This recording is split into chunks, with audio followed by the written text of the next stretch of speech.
Welcome back. It's Wild Wednesday, which means we get to visit with our friend Michael Babcock at TMZ to get the scoop on today's hottest headlines. Good morning, Michael.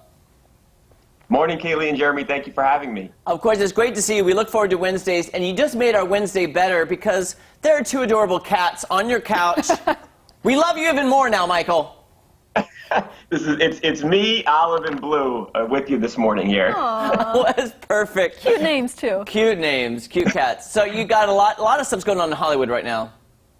Yeah, I guess let's start with Naya Rivera, and that's sort of been such a sad story. Going back to Wednesday when Naya disappeared, and Monday finally after days and days of searching.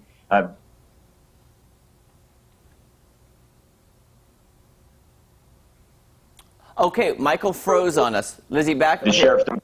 Michael, you froze on us. We're going to try to get you back.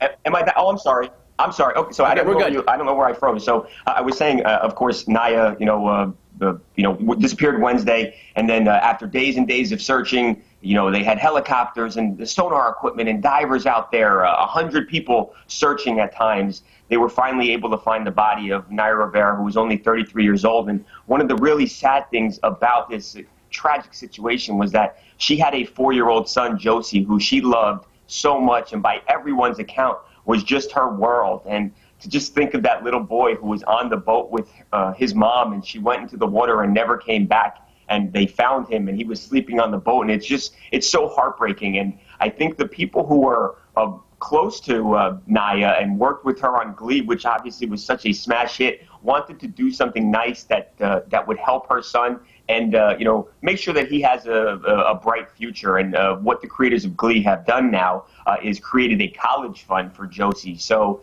in 15 years or so, when he's ready to go to school, he will have his choice, and hopefully he'll have a fat college fund with a lot of money in it. And I think this is something that Naya Rivera really would have appreciated, because, like I said, her son was her entire world, and so to know he'll be taken care of, that it's settling to know in such a tragic situation. Right. It is so sad. Yeah, I had heard reports too that maybe they were both in the water, and she used all of her energy to save him, and then just didn't have enough energy to get back. And it's that motherly instinct of save your child over yourself. Yeah. And I mean, she will always be remembered for that act of bravery. Yeah. Yeah, absolutely right. And people have said, locals have said, the water there is not one that they go swimming in. They say it's unsafe. There's no visibility. There's branches and stuff on the lake bed. So it sounds like a really kind of treacherous situation in that lake. And right, if that is what she did in her final moments, then absolutely incredible. And I wouldn't expect it any other way, knowing how much she loved him. Yeah, such a sad, tragic story. That's very thoughtful that they set up that college fund. Yeah, love that they're coming together. On another note, Shaquille O'Neal back in the headlines. So Shaquille O'Neal, again, somebody who is just, I think, universally beloved, even if you weren't if you're not a Laker fan or, any of the other 3-4 teams Shaq played on, people just like Shaq. And he was in Florida just driving, minding his own business, and he happens to see somebody get in an accident.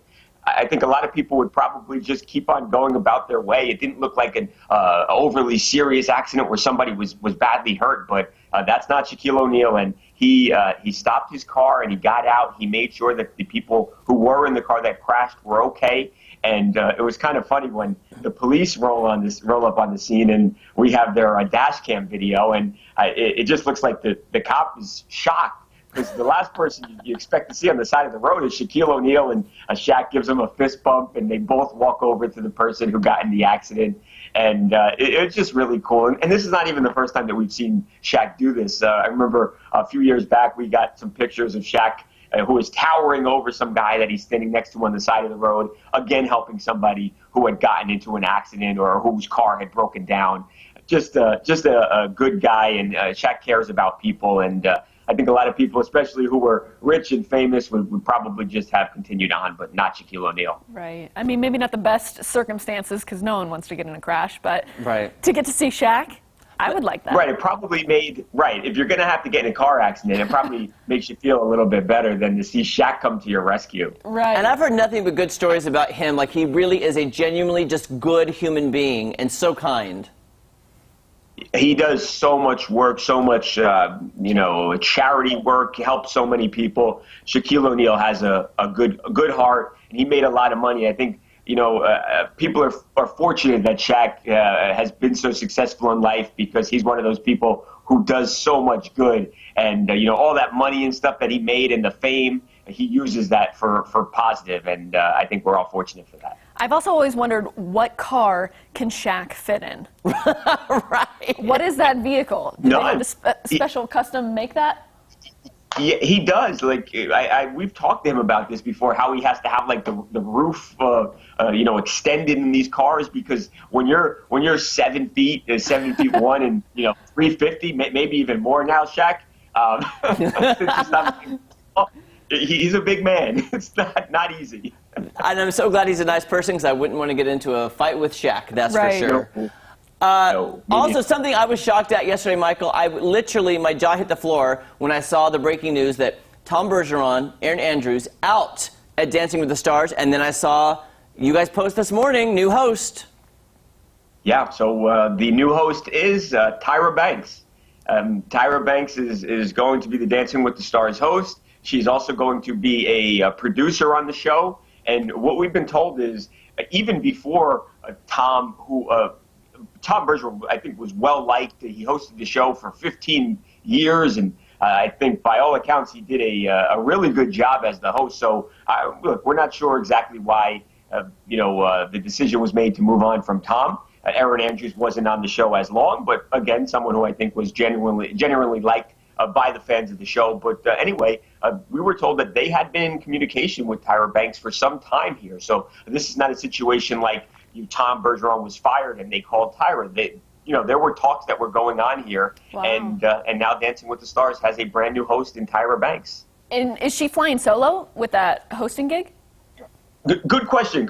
As of right now, the only one that we've been told about was that it'd be Tyra. But I would be surprised if they didn't fill the other position. So I wouldn't be surprised if they made another move here soon and brought on one other person to help complete the cast. Right. Do you think, though, I know these things negotiated, like they had to have been talking to Tyra for a while. Do you think it took Tom by off guard? Like, was he expecting this, do you think? That's a good question. It seems like he was caught off guard. He sent out a tweet, and it didn't sound like he exactly knew that this was coming. He said that that this decade and a half of time on the show was one of the best times of his career, and obviously he was very courteous. He was very kind. As he's kind of pushed out the door here. I'm not sure that Tom saw this coming or expected that this would happen. So it's got to be a blow to him, because still, after all these years, one of the most popular shows on TV, does huge ratings and lots of fans. So it's got to be a blow to Tom. And he's a talented guy, though, obviously, and he will have success. He won't have problems finding a new gig. No, not at all. And his legacy on Dancing with the Stars will live on. Oh, absolutely. Yeah, I think I see on TMZ's post about producers wanting to bring in some new energy to the show, so maybe that's what they're doing. And yeah, look, we've seen it with the American Idol, we've seen it with other huge shows, so this is not unprecedented. You feel bad for Tom, again, because I think most people thought he did a really great job as host, but I understand the need to kind of inject some new blood into the show. Right. Michael, thank you so much. We look forward to Wednesdays so much. Me too. I love being on with you guys. Thanks so much. And cuddle with your cats for us. Have you guys got best friend bracelets yet? Your best friend bracelet is in the mail, Michael. It's in the mail. Oh, okay. I'm going to wear it. All right. And don't forget, you can catch TMZ weekdays at 5 p.m. and TMZ Live weeknights at 12:30. Catch that show. It's so much fun. And don't go anywhere, because up next we're playing Got You Covered. Are you ready, Kaylee? Yeah. One of the covers is... Cute Corner Farm and Home Supply. Nailed it.